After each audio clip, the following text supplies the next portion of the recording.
Hey, what's up YouTube? Welcome to the We All Juggle Knives channel and my review of this new Bibury multi-tool. That's the box that it comes in. Has all the recommended uses listed on it. This is a sheath. It's got a belt clip. On the front it has a snap closure. We're going to put this multi-tool through its paces in this video. Let's go through the tool set. One-handed opening on a locking plain-edged blade. That is the locking mechanism. Pretty cool. On the other side it has a serrated blade also with an opening slot. All the fold-out tools on this lock. Alright, it has a wood saw, and on the other side it has a three-sided file. It also has your typical multi-tool pliers, combination pliers with wire cutters. The smaller tools, it's got an opener tool, right, which they list as a can opener. It's got a micro screwdriver and a large flathead screwdriver, and it's got some scissors, which are very similar to the scissors on my Leatherman Wave. Alright, now that is the lock. For the shorter tools, you press that to disengage that lock. On the other side, it has a bit driver that takes standard size bits, and it comes with one double-sided bit, which gives you a Phillips and a flathead. Well, that is a very comprehensive tool set. The only major tool it's lacking would be a reamer. Alright, let's test out some of these tools. The scissors. You know, scissors can make or break a multi-tool. Here they are on some paracord. And as you see, it's actually excellent on paracord. It cuts it cleanly. That's not as easy as it looks. We've seen multi-tools fail pretty bad on paracord before, but the paracord is no problem for these little scissors. Alright, this is some nylon strap material, kind of like a seat belt. Can it do it? Can it cut like EMT shears? Alright, as you can see, these small little scissors really cut well. They cut right through it, no problem. Yeah, I have to say, these scissors, they perform really well on some materials that are tough for many scissors. Alright, here is the saw. A little piece of birch. Oh, yeah, I gotta warn you, there's a bug attack. Yeah, it was so humid that day, the bugs were everywhere, including molesting my camera. Alright, so there's the slot that I made with the saw on some birch. I also tested it out on a little bit tougher and drier wood. You see there. The saw, it's a neutral saw, right? The teeth go straight up and down, they don't point back like some. Alright, so there's the test cuts. It did well. I mean, the saw works well. You can see it could have gone through that if I had wanted to go through that pretty easily. Here's the back of the saw, which can be used as a striker. It's sharp, right? It can also scrape bark. Alright, sorry for the squeaking noise there, but there you go. Yeah, very sharp. Definitely can use that as a striker or for any sort of like scraping tasks. Alright, here's the bit driver screwdriver on one of the screws on the handle of my Kershaw Camp 12 machete. I'm so glad they chose to make a bit driver that goes with just standard size bits. That's useful. Alright, so you saw it unscrewed that, now screwing it back in. Alright, so how are you all doing? I hope you're doing well these days. Back to multi-tools. Alright, it has two other screwdrivers, a micro screwdriver and that big flathead. Yeah, the micro screwdriver, you know, that could be useful for some electronics. I'm not going to demo those because I think y'all know what a screwdriver is at this point. Alright, doing stuff with the pliers. These are not spring-loaded, which is very unusual. Alright, first up we're going to cut some soft copper wire. But yeah, these are not spring-loaded. Offhand, I can't remember the last time that I tested a multi-tool that didn't have spring-loaded pliers, so that might be important to you depending on how you use your pliers and how often. Alright, that was some easy wire. Here is some harder 3-strand cable wire. I was surprised at this part. It easily goes through this wire. It freaking destroys that wire. Now, I can't remember another Chinese multi-tool that I tested that could go through it so easily. They really sharpened the wire cutters on this. Yeah, that was excellent. I was surprised. It just required no effort.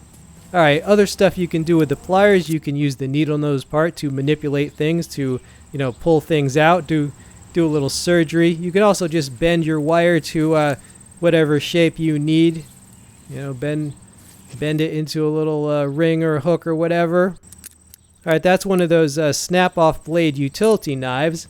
So you can use it to grip things and snap off your blade, for example. Pliers always useful. And of course the wider part, you can use it to hold something in place, like so. Or you can use it to turn things as need be.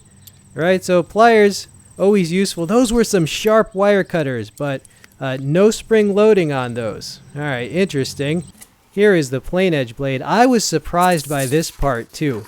Very, very surprised. Just look.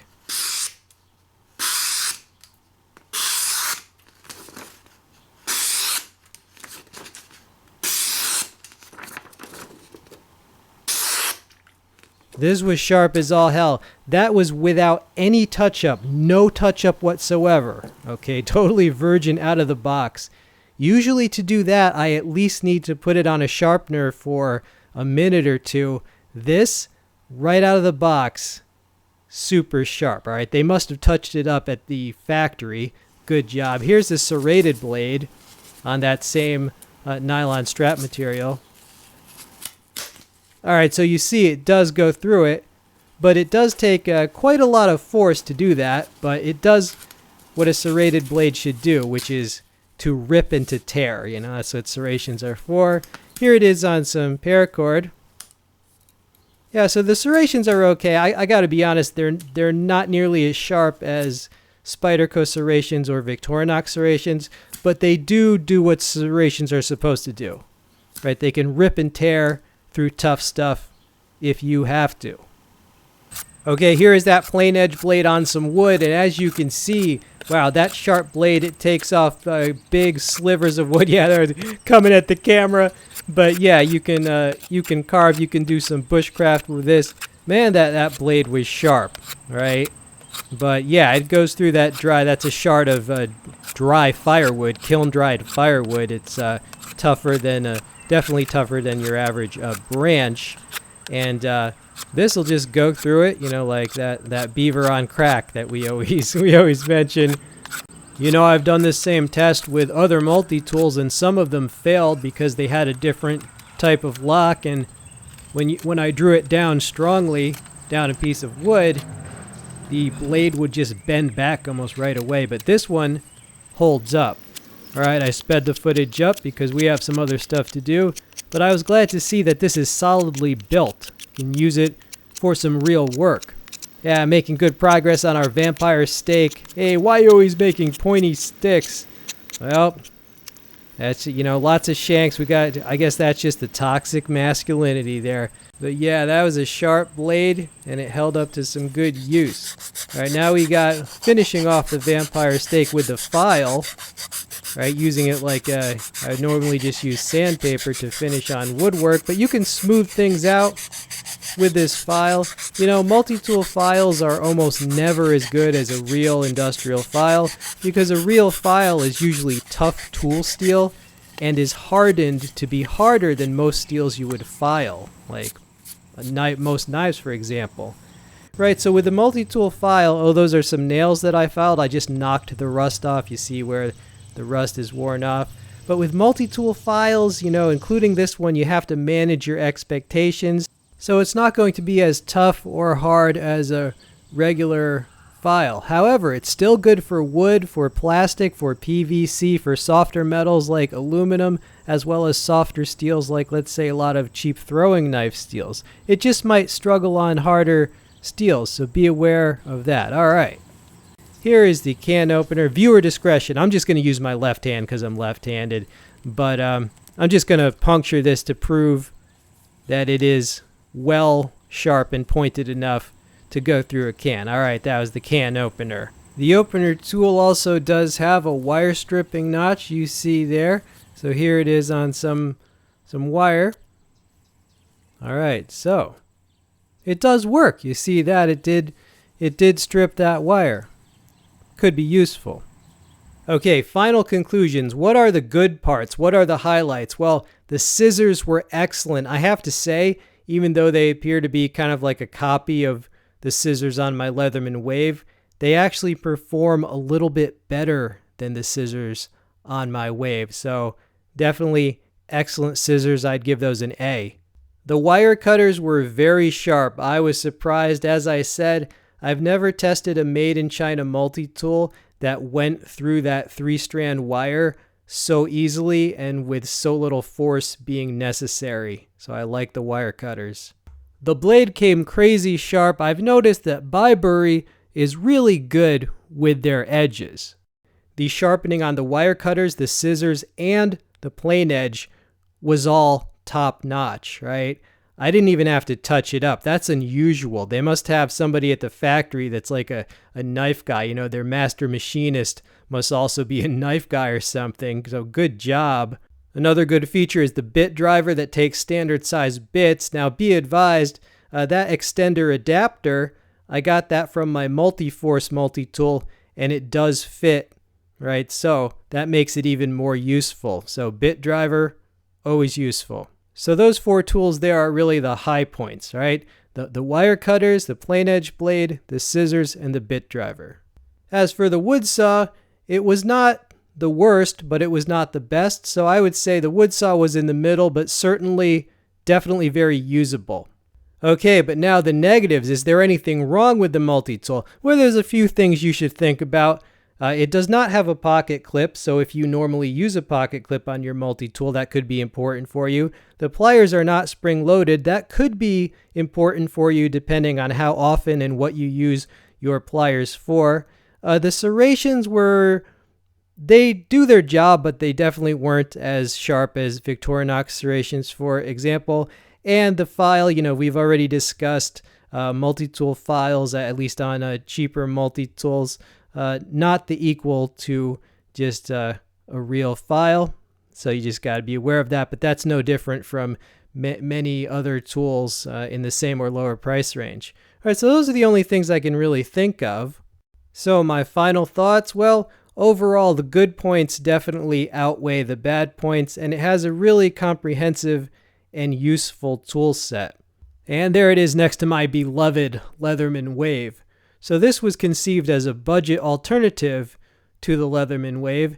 It will never replace my Wave because it's not meant to be the equal to a Wave because the price is so much lower. It's meant to be either a budget-friendly alternative, or if you're like me and you have the Wave, as a backup to your Wave, something that you can put in a spare kit, for example. And at that, I think it succeeds. But this is by far not the first budget alternative to the Wave we have seen. Next to it there is the Multi-Force, the Ozark Trail Multi-Force multi-tool, which is pretty well known in the US because that's not on Amazon, at least not right now, because it's been a Walmart exclusive so far, but it is pretty well known. And they are very similar, but as you can see, there's a few differences. The Bibury has a micro screwdriver, the other does not. The Multi-Force has a pocket clip, the Bibury does not. The Multi-Force came with that bit driver extender. The pivots are different. The longer tools on the Multi-Force fold out from basically different ends of the handle than on the Bibury, but otherwise they are quite similar, definitely. I think a lot of it's just going to come down to price. Now, this is on Amazon right now. It only recently appeared there, so I will include a link in the text description box located underneath this video. Click on the link. It'll take you to the latest Amazon listing for this if you want to pick one up. I do occasionally talk to Bibury after I reviewed a number of their multi-tools. They did contact me, and they do notify me when a new multi-tool is coming out. That's how I knew about this multi-tool, and I was able to get one quickly. But anyway, I told them that I was going to review it, and they gave me a discount code. So I'm going to pass that discount code on to you. It is a 30% discount code, right? And also Amazon themselves also sometimes, I noticed they put a 10% discount code. So if you can get that too, you're going to be looking at 40% off, which actually currently that would put the price of this on Amazon below the price of the Multiforce. All right, so that's good. Always try to undersell your competition, right? So I'll include that discount code underneath the link in the text description box, and that discount code will expire December 30th, 2021. But yeah, big thank you to Bibury for hooking up my subscribers and helping them save money. And if they continue to do that, if they continue to give them good deals, I will certainly be reviewing more Bibury in the future.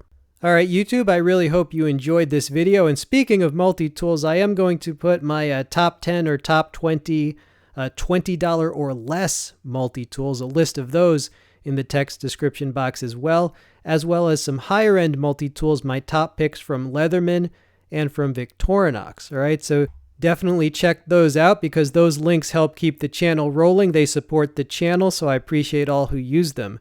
If you like videos like this where I demonstrate an item as I give you information about it, please subscribe if you have not already done so. All right, this has been We All Juggle Knives. I'm out.